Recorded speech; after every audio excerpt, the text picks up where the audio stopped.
You don't notice it at first. It starts small. A habit here, a moment there. But little by little, something begins to take over your focus. It steals your attention, your drive, your confidence, quietly. And by the time you realize what's happening, it's already shaping the way you think and act. This isn't just about desire.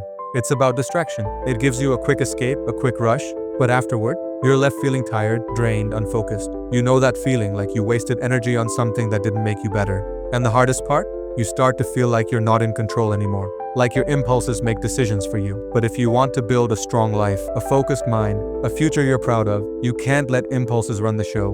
Real strength is choosing what's right even when it isn't easy. Most people lose this battle because they try to tough it out, relying only on willpower. But willpower is like a battery. Eventually it runs low. What actually works is building systems that support the life you want. A lot of the struggle comes from three things.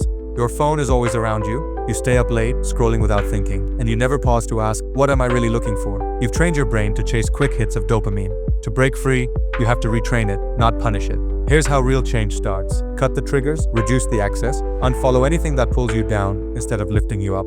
Make slipping up more difficult, then replace the habit. Don't just stop, shift. When the urge hits, don't sit there battling your thoughts. Move, stand up, stretch, drink water, write something down. Take a quick walk, shift your state so your mind follows your body. And most importantly, ask yourself, why your phone? Are you stressed, lonely, bored, avoiding something?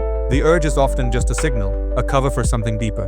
When you deal with the real issue, the habit loses its power. Now think this, you wake up knowing you're in control.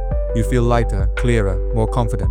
You trust yourself again. When you gain control over your impulses, you gain control over your life. Your energy comes back, your focus sharpens. You start making choices that build you instead of break you. You're not weak, you're capable. You just need training. Start today. Take back your mind. Take back your power. Because the real fight isn't against temptation. It's about becoming the strongest version of yourself. And the truth is, you can win.